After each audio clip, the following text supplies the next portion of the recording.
Hey guys, it's Screw Tape here, and welcome to my first ever custom showcase video. Well, I guess the first one I've done since like 9 years ago when I had that really bad Railway Series Toby.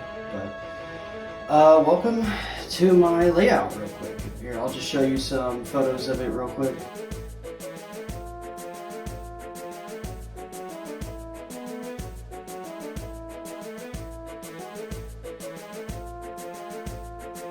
This is a very impromptu video. I didn't write a script for this one. I am in my 4th year of college, so everything's getting pretty hectic and I just wanted to get out a video and show you guys what I've been up to. So let's just go ahead and jump straight in. We'll start with, I had them lined up in order of completion from 2023 until literally today. The last one I finished early this morning. We'll start with the first one, and here is my Edward. Now I know what you're thinking. You're like, bro, why does he have a power tender? Well, let me explain.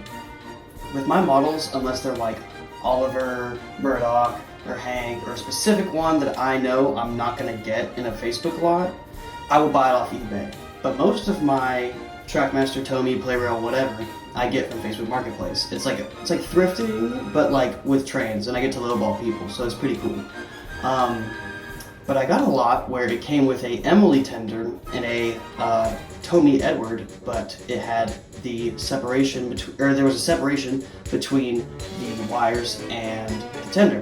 And the tender was just nowhere to be found in the lot. And I needed an Edward, and I was like, wait a minute, I have an idea. Let me just paint up the Edward to match the tender, and then that'll be good as that. Well, and you're looking at the Frankenstein creation that was. Originally, this thing was super sun faded, and the back left screw on his front part here was so chipped I can't even unscrew it anymore, so opening up this thing is a real pain in the butt.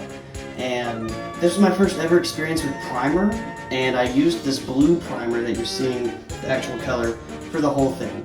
And ended up looking like really well. If I remember right, I originally had painted it with a black running board. It was going to be like, oh, Railway Series Edward. And then I was running him on my layout and on my sets, and I was like, it's too contrasting with all the white ones. So I just opted to give him a white leaderboard. And then I primed him in the blue and then went back and painted the running board white. I painted the smoke box black, and I got some paint pens and I picked out, I need to do his whistle now that I'm looking at it. I picked out his redlining. I also need to do his handrails too. Dang, I'm not even done with this guy. And his windows. And since this was 2 years ago, you can see that the tender detail was not the greatest. It doesn't look great. It was done by hand. Like, I was really lazy and I didn't put down any paintings tape or anything like that. I just painted it on there, slapped it on there, and it's honestly, like, it's rough, but I still like it. I think it's kind of cool. Because, I mean, normally you don't see Edward like this. And that's pretty much all I got to say about that guy. Let's let him get on out of here. Hey, post-production Screw Tape here. Something I forgot to mention is that I got really tired of using the powered tender or powered coach coupling for this guy. And it just really made me mad, and I didn't like the length of it. So this morning I custom made my own one by cutting in half 2 old couplings and supergluing them together, and then going over it with hot glue. Yes, I know it's messy, but my honest reaction though, I kind of don't care. On to our second custom. Here we have Invincible. One of my other interests outside of Thomas and everything that I'm into is Invincible. I love Invincible. Stand ready for my arrival, worm. In season 3 of Invincible, all these different variants of Mark, the main character, come and attack Earth. And if you've been on Twitter or YouTube, you'll see that people will recreate one of the character's sacrifices, with James sacrificing himself and using a reskin or a Railway Series version of Thomas. And I really wanted to do that this summer, and I haven't got the chance to film it yet, but I'm going to at some point, so look out for that. So I was like, well, I have an extra Tommy Thomas, so I might as well paint him up and make him look like one of the Invincible variant skins. And so I opted to get this really nice dark blue, because that just, I was just looking down the paint aisles at Walmart, and that one spoke to me, so I chose it, and I was like, all right, great. And I got the yellow as well. I got that yellow, and then I used the same one for his side here. But the paint pen is actually the same one I used on Edward because I was too lazy to pick all those details out. If we pick them up, you'll see that there is some little chips and stuff, and especially right here, little layers of paint before that, and that was because originally this guy was painted in all red just to be a background engine. And I was like, well, I don't really use him, so I might as well do something fun with him. Using an old D. Coleman H method, you guys might remember this if you're a long time YouTube user like I am, is you file down, let me see if I can focus it. Is you file down the face of the old engine face, and then you paint over it. And I know the gray color isn't exactly great. You can see where the file was, especially right here. But I really liked it because it gave it a little bit, it looked like he was battle worn, and he looks like that in Invincible. So that's how that was inspired. And then on the back, I gave him hazard stripes, which they're not perfect, but especially this one right here, but I think they look really, really cool. I'm a big fan of hazard stripes. I was very inspired to do this from, I believe it was Ryan Rockets. Ryan Rockets' video about Peter Sam and Sir Handel after the Mid-Sodor, and I gave him little chips on his buffers to make it look like that. And if you're wondering why he's wearing the number 14, my roommate who passed away this summer, his jersey number in my club at my college was number 14, and me and him watched Invincible a lot, so I put it on there as a little homage to him. But that's pretty much all I have to say about Invincible Thomas. Let's let him run off the set real quick. Alright, let's get into the next one. This one is one of my favorites. Favorite custom of all time? I'm not even gonna lie. Here we have an LNER B12. One of my favorite engine classes of all time. I love the B12s. I love how they look. And they're just amazing. And before anyone asks, no, this is not Alfred. I do not want to associate myself with anything Alfred related. However, I did want to make an LNER B12, so I decided, you know, if I'm going to have an OC, this will be my first one. I'll start with the number here. I'll show off, it is number 8572, based off of a real LNER B12 that is preserved, and that was the inspiration for this whole thing.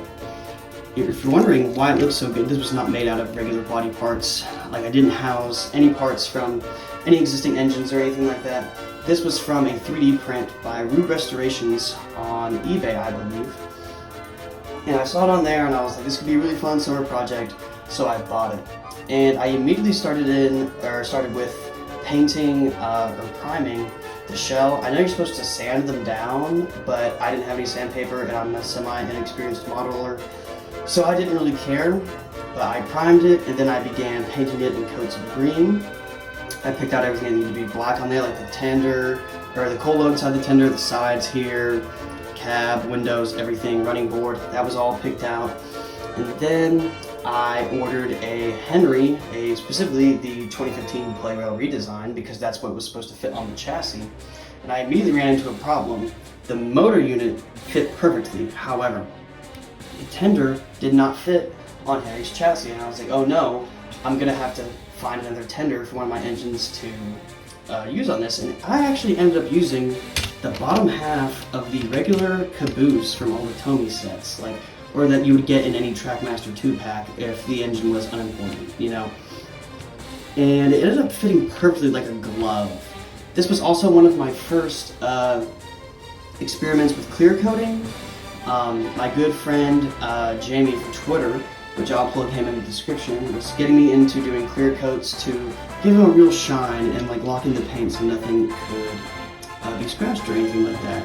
And actually, my first time doing it, my first time priming something with clear coat was Invincible Thomas. And you can kind of see I went a little too heavy on it, but I like it, and it helped teach me how to make it look good on a future engine. Here we have here. And I was looking for faces to put on this guy. I didn't have any custom ones to make, and I only had a few spare engines. And I saw I had a Victor, who I never ran. I didn't really use Victor a whole lot, and I was like, his face could be cool, so I put Victor's face on there, sawed off the back end, and yeah, I really, really like it.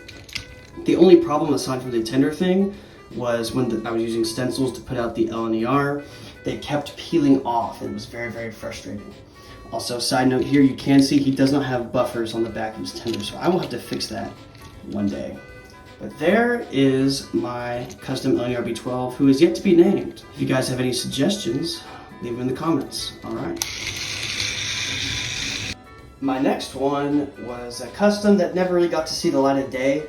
It did in some forms on my Twitter and whatnot. I guess this is actually a 2-in-1 since there's two things I need to talk about with this guy, but I'll go ahead and bring him on screen.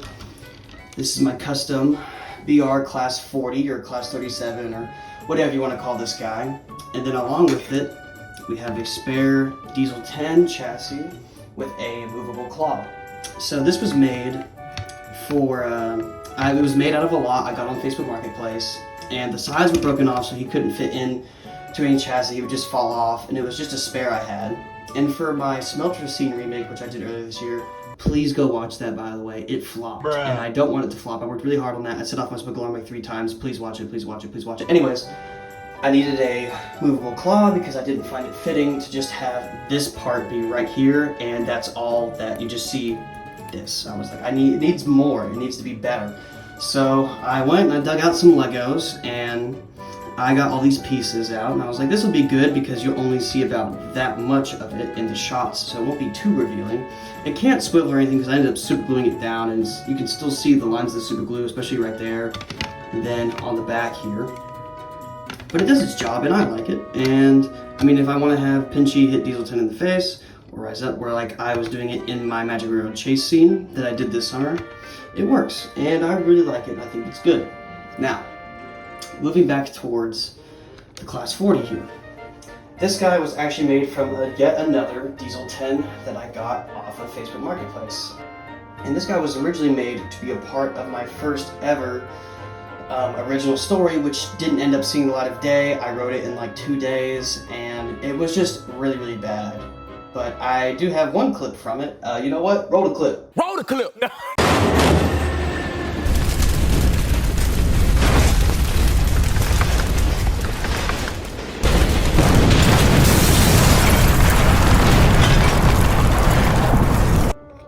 Anyways, back to Class 40. This guy was originally a different color of green that was spray painted on. His sides here were the same. They were done with the same paint pen that was done for Edward. And I used some clay to fill in where Pinchy was supposed to be. And it's not super convincing, but I mean, it does its job. And then I gave him like this kind of mean face, because I didn't want my Class 40 to be smiling or have a mischievous smile. I want him to look pissed. And the cool thing about this guy is I can kind of use him for whatever I want. He can be many different forms. Like, I know in the Season 5 scripts that leaked recently, we found out about this Super Ed guy, and honestly, I might film something using this guy for that, since we never have any photos of this guy or anything other than like, you know, the script production. So I think it's actually, I think he's really cool. I think he's one of my favorites. So I'll go ahead and let him go across screen now. And the last one I have here is one I completed this morning. And it might look a little weird when I show it, but stay with me now. I cooked kind of. Or, you know, feel free to tell me in the comments if I didn't. So I'm gonna go ahead and wheel them in. This is my custom Marklin engine. So how this thing got started is, as I previously mentioned, I used my Victor face for my LNER B12. And so having left over, I had an extra Victor. And I went to a train show in the end of August, and I got really inspired to create something, and I didn't know what I wanted to make. And then I was rewatching some fan content, and I watched All Eyes on Dennis by Carson's Video Workshop. And I was like, Marklin engine, that's it. I gotta make this thing. And I was like, well, what's even the first step? I wouldn't even know. And the Victor was just standing there looking at me, and I was like, all right, well, we'll start with Victor. And the modifications here were pretty interesting. I started off by completely taking him apart, priming his whole body, and then painting his wheels and the body itself. The body is all a same color of black, and the wheels are a cherry red. The center wheels were housed from the middle unit of a Trackmaster Thomas that I no longer used. It had a cracked gear, so I broke it down for parts. And then you may be wondering, like, What's the knuckle coupler from? Where's the lamp? Where's the funnel? Where is the bell from? That was all housed from a no longer working HO locomotive that I got in a Facebook Marketplace lot. And that thing was beat up. I took the bell off. I took the funnel off, which I know it looks kind of weird. That's because it's actually not the funnel. It's part of the pulley rail Henry tender. The funnel broke whenever I tried to take it off the locomotive. But anyway, I was able to get the lamp off and then the front knuckle coupler as well to give that kind of nod to the original Marklin engine that had the knuckle couplers on it. And then I had some extra Renatus side rods laying around, and this is what I used it for. Granted, it looks a little funky, but I personally really like it. But this thing was originally completed last night whenever I was working on it, and then all of a sudden I was test running it on the layout and the motor locked up completely and it would not move. And I was like, all right, well, either it's a cracked gear or it just needs some grease. So I went to Walmart this morning and I got a bunch of grease. I greased up all the gears and I was like, surely this thing can work now. So I put it all back together without checking to see if the gear was cracked, and I put it on the layout and it did the exact same thing. It seized up and I was like, oh no, that means it's a cracked gear. And sure enough, I opened it up and the gear was cracked. And then that's when I noticed my Toby Spencer just kind of lying around not doing anything. So I completely went in, I took out his motor, and I was like, okay, wait, they're the same motor, this will actually be an easy fix. And I tried to put it into the Victor chassis, only to find out they were not the same. They had the same drive unit, but were different at the bottom. And so I had to unscrew everything again, swap all the gears, take out the actual motor and the drive unit, put it into Victor's chassis, which it barely fit, and then screw it all back together, and then it finally started able to run again, and I was very happy. However, Victor's motor unit did not fit onto Spencer's, so he is currently sitting like this in my room until I find out something to do with him. This is what he looks like from behind. He's got little scratches on his buffers, and I think he looks pretty good, all things considered. So let's let him run out of here. And there you have it, everybody. That is my custom showcase, every custom I've made since 2023. I don't think I've left any others out. These guys were a lot of fun to build, and I'm gonna give them a bit of a running session here in a minute. Not a super long one though, because this video will definitely be over 20 minutes long, and I'm uploading it like a week after I said I would upload it. So there you go. And just to knock this out, if anyone's curious, this is what my little train film room thing looks like. It's built on 2 tables. It's a consistent layout, but specifically this section right here, the one that you're seeing right now, is streamlined to be a film set. So I have the constant layout over here for different stuff, and then I can change out all these buildings if I wanted to. Excuse me. But yeah, let's go ahead and give these guys a little run sesh, shall we?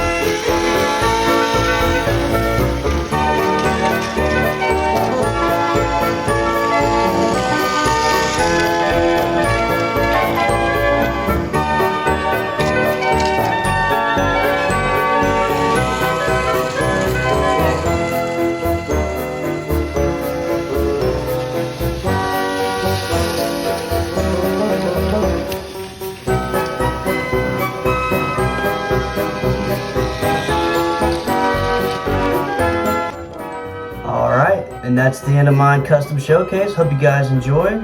Make sure to like, subscribe, and leave a comment. I hate doing that, but I'm trying to get back into things. And when I get that feedback from you guys, it just ignites my inspiration. So thank you so much for watching, and I'll see you hopefully the next video, whenever that will be.